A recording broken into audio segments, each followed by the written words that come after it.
Hello dear student. तो स्वागत है आपका फिजिक्स हिंदी के इस यूट्यूब चैनल के अंतर्गत। तो पिछले लेक्चर में मैं आपको मादा में जो प्रक्रिया होती है अंडाणु जनन किसे बोलते हैं, अंड जनन, उसको मैं बता चुका हूँ। आप जानते हैं कि शुक्राणु जनन में शुक्राणु बनता था, अंडाणु जनन में द्वितीय कंडक यानी कि उससे अंडाणु बनता था। इस प्रक्रिया को मैं बता चुका हूँ और आज का ये वीडियो इस पूरे चैप्टर का आखिरी एंड लास्ट वीडियो होगा। इस वीडियो के अंतर्गत मैं बताऊंगा अब यानी कि निषेचन की पूर्व घटनाएं में, जैसे आप युग्मक का निर्माण, हार्मोन्स का निर्माण, इन सब के बारे में पढ़ चुके हैं। अब लास्ट फाइनली चैप्टर मानव जनन में होगा कि किस तरह शुक्राणु और अंडाणु का निषेचन होता है और उससे भ्रूण बनता है। तो ये प्रक्रिया आज स्टार्ट करते हैं। तो प्रक्रिया होता है निषेचन। निषेचन का टॉपिक हम डालेंगे, लिखेंगे निषेचन। निषेचन इसको बोलते हैं फर्टिलाइजेशन, फर्टिलाइजेशन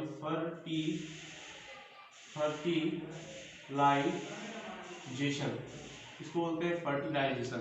देखिए निषेचन की प्रक्रिया क्या होती है कि जब मादा से मादा युग्मक बनता है और नर से नर युग्मक बनता है, तो युग्मक जब आपस में आकर मिलते हैं तो इस प्रक्रिया को बोलते हैं निषेचन। युग्मकों के मिलने की प्रक्रिया को ही निषेचन कहते हैं। और निषेचन के फलस्वरूप युग्मनज का निर्माण होता है और युग्मनज में आगे आगे और आगे आगे वृद्धि विकास होता जाएगा और क्या पा जाएंगे हम पा जाएंगे एक कंप्लीट वेल डेवलप्ड भ्रूण। उसके बाद से उससे बेबी बन जाएगा, यानी युग्मनज से भ्रूण और भ्रूण से एक कंप्लीट संतान। ठीक है, तो स्टार्ट करते हैं निषेचन। तो सबसे पहले हेडिंग डालेंगे निषेचन और उसमें लिखेंगे कि नर युग्मक तथा मादा युग्मक के मिलने की प्रक्रिया निषेचन कहलाती है। इस प्रक्रिया के फलस्वरूप युग्मनज बनता है। बस ठीक है। अब नर युग्मक और मादा युग्मक, तो आपको जैसा पता होगा कि शुक्राणु जनन में मैं आपको बताया था नर युग्मक शुक्राणु होता है और अंडाणु जनन में मादा युग्मक अंडाणु होती है। तो जब नर युग्मक शुक्राणु, मादा युग्मक अंडाणु आपस में किस जगह मिलते हैं? Ampullary isthmic junction. इस बात को याद रखेंगे कि नर युग्मक मादा युग्मक एम्प्यूलरी इस्थेमिक जंक्शन पर मिलते हैं। मादा के एम्प्यूलरी इस्थेमिक जंक्शन पर मिलते हैं शुक्राणु और अंडाणु। ध्यान से इस बात को सुन लीजिए, मैं मुक्के मार के कैमरे में उसके मुक्के मारूंगा भाई, याद कर ले कि नर युग्मक और मादा युग्मक के मिलने की प्रक्रिया निषेचन कहलाती है।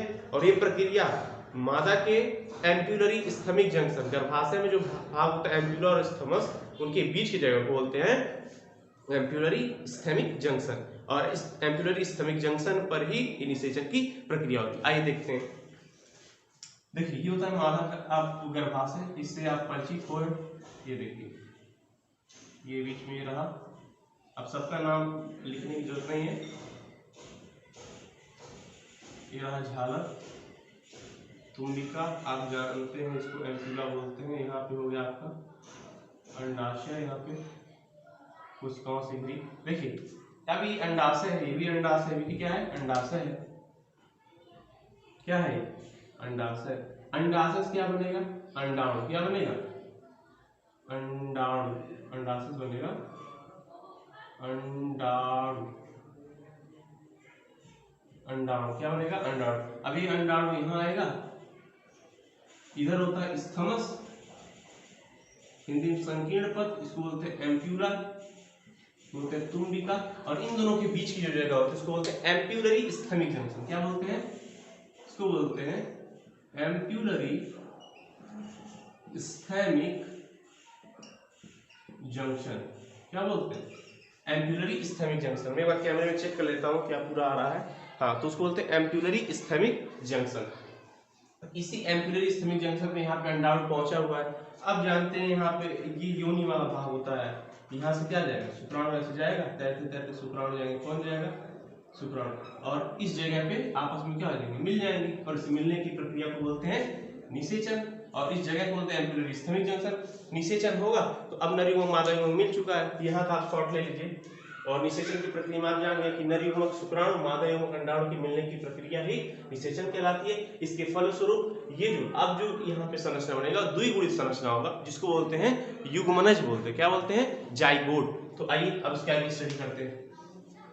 अच्छा, इसको मिटाने की जरूरत नहीं है। अगर मैं चलिए गर्भाशय के आधे भाग को काट देते हैं क्योंकि इसकी हमको जरूरत नहीं है। जो हमको मेजर भाग को दिखाना था इस भाग को हम दिखा चुके हैं। चलिए पूरे गर्भाशय को क्या दिक्कत है, फिर बना लेंगे।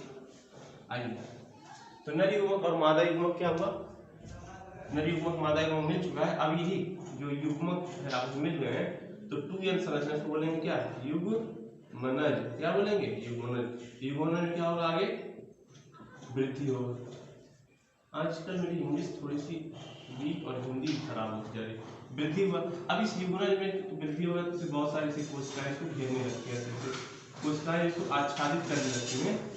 अब यही एक संरचना बनता है जो पहले होता है 8 कोशिकीय संरचना, इसको बनता है 8 कोशिकीय संरचना। इसको बोलते हैं ब्लास्टोमेयर। क्या बोलते हैं, ब्लास्टोमेयर। क्या बोलते हैं, ब्लास्टोमेयर। स्टेज एक प्रकार की अवस्था होती है और इसको ब्लास्टुला बोलते हैं। क्या बोलते हैं, ब्लास्टुला अवस्था। जब युग्मनज में विभाजन होगा वो 8 कोशिकीय वाली संरचना बन जाएगा युग्मनज। अभी 2n ही है, मतलब द्विगुणित हो चुका है। 2n युग्मनज में 8 कोशिकीय संरचना पे जब पहुंच जाएगा तो इसको क्या बोलते हैं हम, इसको नाम देते हैं हम ब्लास्टोमियर। ठीक है, अब ब्लास्टोमियर अब 8 से कितना होगा, 16 होगा। देखिए और सारी कोशिकाएं ऐसे घेरेंगे, घेरती जाएंगी, घेरती जाएंगी, घेरती जाएंगी, घेरती जाएंगी, घेरती जाएंगी, और ये क्या बनेगा, 16 कोशिकीय संरचना। क्या बनेगा, 16 कोशिकीय संरचना। इस 16 कोशिकीय संरचना को ही हम नाम देते हैं मॉड्यूला। क्या नाम देते हैं, मॉड्यूला। अब देखिए 16 से 32, 32 से 64, 64 से क्या होगा 128, 28 से 256, 256 से ऐसे बढ़ते जाएंगे, बढ़ते जाएंगे, बढ़ते जाएंगे, और कंप्लीटली आपका एक भ्रूण, ये रहा आपका क्या बन जाएगा, एक भ्रूण बन जाएगा। क्या बनेगा, भ्रूण। अब इस भ्रूण में बहुत सारे अंग तंत्र, डाइजेस्टिव सिस्टम, उसका रेस्पिरेटरी सिस्टम, ये सब बनता जाएगा। और ये भ्रूण, ये सिस्टम ये कहाँ हो रहा है, ये जान लीजिए कि ये युग्मनज जो बनता अब बढ़ेगा, जब हो चुका है तो युग्मनज क्या होगा, बढ़ेगा। ये कहाँ हो रहा है, युग्मनज आके गर्भाशय की दीवार पे ऐसी कोशिकाएं बनती है उसमें स्थापित हो गया है। अब सोच लीजिए ये क्या हो, गर्भाशय की दीवार पे सब प्रक्रिया हो रही है। गर्भाशय की दीवार में बता चुका हूँ पिछले लेक्चर में, एंडोमेट्रियम, मायोमेट्रियम, पेरीमेट्रियम। तो उसके एक पार्ट जो ऊपर वाले भाग में युग्मनज वहां से अब जब निषेचन हो गया है तो युग्मनज वहां से अब आगे आएगा, धीरे धीरे आगे बढ़ता है और आगे आता है और यहाँ पे रोपित हो जाता है। इस रोपण की प्रक्रिया बोलते हैं अंतर रोपण। जब युग्मनज आगे गर्भाशय की दीवार से जुड़ जाता है तो इस प्रक्रिया क्या बोलते हैं, रोपण बोलते हैं। अब रोपण होगा तो इसमें क्या होगा, विभाजन होगा, 8 कोश की संरचना बनाएगा जिसे बोलते हैं ब्लास्टोमियर। फिर उसमें आगे विभाजन होगा, 16 कोश की संरचना बनाएगा जिसे बोलते हैं मॉड्यूला। मॉड्यूला के बाद फिर विभाजन कंटिन्यू चलता रहेगा, विभाजन तो रुकेगा नहीं।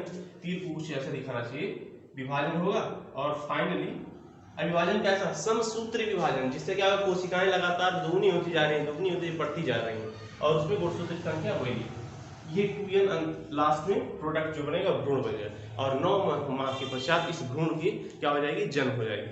तो 9 माह के पश्चात जब इस भ्रूण का जन्म हो जाएगा तो इसको हम बोलने लगते हैं एक वेल डेवलप्ड बेबी। अच्छा, एक प्रक्रिया है जिसके थ्रू इसका जन्म होता है, उस प्रक्रिया को बोलते हैं प्रसव। तो 9 माह के पश्चात गर्भाशय में विकसित हो रहे भ्रूण के जन्म होने की प्रक्रिया को ही प्रसव बोलते हैं। क्या बोलते हैं, प्रसव। तो अगर आप लिखना चाहें तो अपने मन से बना के लिखिए, सबसे अच्छी बात ये होती है। वैसे मैं तो लिखवा ही दे दूंगा, कोई अगर जो छापना चाहता है छाप सकता है। और लास्ट टॉपिक अंतरोपण, जब नर युग्मक मादा युग्मक आपस में मिलते हैं, लिखवा रहा हूँ लिख लें और मेरे पहले बात को सुन लें फिर अपने आप लिख लीजिएगा।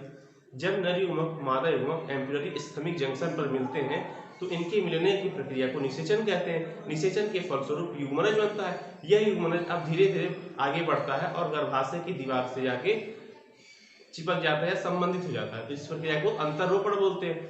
अब युग्मनज में विभाजन शुरू होता है। तो युग्मनज में जब विभाजन शुरू होता है तो उससे सबसे पहले 8 कोशिकीय वाली संरचना जिसको ब्लास्टोमियर बोलते हैं बनती है। उसमें फिर विभाजन समसूत्री आगे चलती रहती है जिसे 16 कोशिकीय वाली संरचना मॉड्यूला अवस्था मॉड्यूला बनती है। फिर उसमें विभाजन चलते रहते हैं, ऐसे बहुत सारी अन्य संरचनाएं बनती जाती हैं और फाइनली जो भ्रूण रहता है वो बन जाता है। और 9 माह के पश्चात इस भ्रूण के अंतर्गत भी विभाजन होगा, अंग तंत्र के निर्माण होंगे, बाल नाखून के निर्माण होंगे।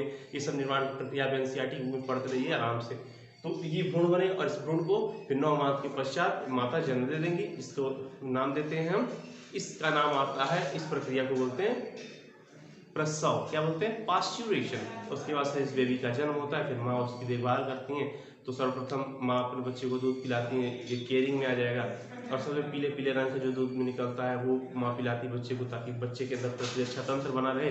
ये सब होल चैप्टर यही था, और इसको आप फिर से आप देख लीजिएगा। फिर आज की क्लास और ये आज की चैप्टर यही समाप्त करूंगा। और मैं एक इम्पॉर्टेंट नोटिस दूँ कि जनन स्वास्थ्य जो चैप्टर मैं उसको स्टॉप करके रखा रहूंगा, और आगे से मेरा अनुवांशिकता वाला चैप्टर चलेगा। जनन स्वास्थ्य वाले चैप्टर को मैं रोक रहा हूँ क्योंकि इसमें कोई इंपॉर्टेंट नहीं है, आप लोग खुद बुक से पढ़ सकते हैं। बुक से ही पढ़ने वाले चीज अगर देखूंगा बहुत ही जरूरी, इसमें जो है क्वेश्चन लास्ट टाइम पे करा दूंगा, और अभी टाइम की कमी है, इसकी वजह से मैं अनुवांशिकी वाला चैप्टर सीधे स्टार्ट करूँगा। ओके, बाय बाय, फिर मिलते हैं अगले वीडियो में। पढ़ाई करते रहिए, ऑल द वेरी बेस्ट। चलते हैं टॉपिक आज का जो है फर्टिलाइजेशन वाला। ये टॉपिक ऐसा है, तो इस टॉपिक को हम इतने आसानी से नहीं समझ सकते हैं, और जो पढ़ाने वाला है तो बताऊंगा एट लास्ट। इस वीडियो के मैं एनिमेशन डालूंगा, एनिमेशन को आप देख लीजिएगा और अच्छे से क्लियर हो जाएगा टॉपिक, और ठीक है। और ये एनिमेशन जरूर देखिएगा, लास्ट टाइम पे 3 मिनट के होंगे एनिमेशन, ज़्यादा टाइम नहीं लेगा।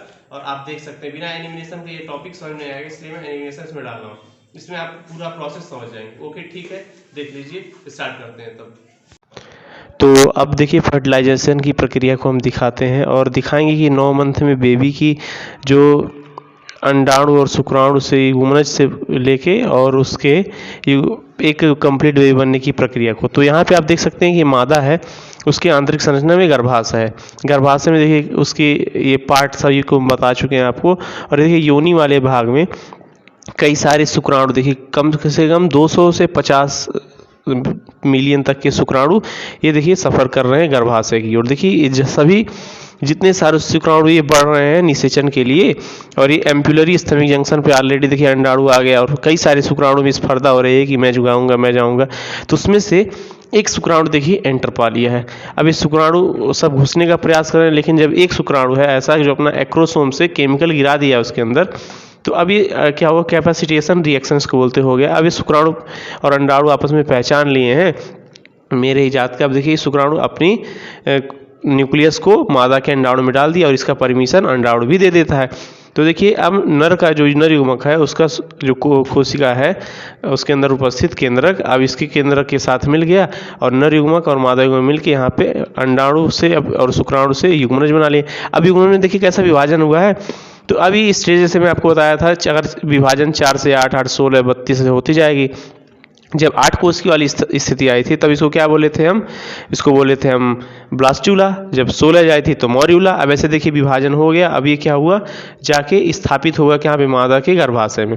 अब युग्मनज में कैसा भी देखिए बहुत सारा विभाजन हुआ। देखिए अभी भ्रूण बनने की प्रक्रिया शुरू हो गई, और कम्प्लीटली अभी भ्रूण तो नहीं बना है, हाँ, लेकिन भ्रूण बनने की स्टार्टिंग हो गया। अब मादा क्या कर रही है कि इसको अब स्थापित कर रही है अपने गर्भाशय की दीवार में, और अच्छे से स्थापित हो गया। तो मादा इसको पोषण प्रदान करने के लिए प्लासेंटा का निर्माण देखिए कर रही है। अभी थोड़ी देर बाद इसको हम दिखाएंगे। देखिए प्लासेंटा का निर्माण हो गया, अपरा जिसको बोलते हैं, इसके थ्रू ये मादा इसको पोषण प्रदान करेगी। अब इसकी वजह से इसमें क्या हो रहा है, विभाजन हो रहा है, और ये कम्प्लीटली अब भ्रूण से एक बेबी बनने के लिए तैयार हो रहा है। तो देखिए कुछ मूवमेंट इसमें आ रहा है पहली बार में। अब इसमें देखिए हृदय भी निर्माण हो गया उसमें, और उसके आंतरिक संरचना निर्माण हो गई। अब ये भ्रूण बन चुका है। तो देखिए भ्रूण में देखिए जो अपरा जो देख रहे हैं, नाड़ी जैसी संरचना उसके नाभिक से जुड़ी हुई है, ये इसी को बोलते हैं अपरा। अपरा का काम क्या होता है, ये विकसित हो रहे भ्रूण को मादा से पोषण प्रदान करता, और भ्रूण के या जो संतान होता है उसी को जो भ्रूण है उसको भी नाम दे रहे हैं, इसके जो उत्सर्जी पदार्थों को बाहर निकालने का काम करता है। अभी भी जीवित जीव हो चुका है ना, तो इसको भी ऑक्सीजन चाहिए। तो लगातार मादा के रक्त से इसके थ्रू, अपरा के थ्रू बच्चे को ये पोषण मिलता जाता है। बच्चा डेवलप हो रहा है, और बच्चा देखिए लात मार रहा है माँ के पेट पे। तो ऐसा पहली बार आभास होता है जब बच्चा थोड़ा सा उसमें मूवमेंट आती है। तो देखिए इस मूवमेंट को आप देख सकते हैं कैसे बच्चे, अब इस मूवमेंट को देखते हुए माँ खुश हो गई और आई है अस्पताल चेक कराने की। देखिए बच्चे ने लात मारा है, तो इसको देखिए चेकअप करवा रही हैं, और ऐसा हो गया है यहाँ पे एक अंडाणु शुक्राणु से युग्मनज बना, युग्मनज से कंप्लीट भ्रूण बन गया, भ्रूण का जन्म होगा। अब ओके बाय।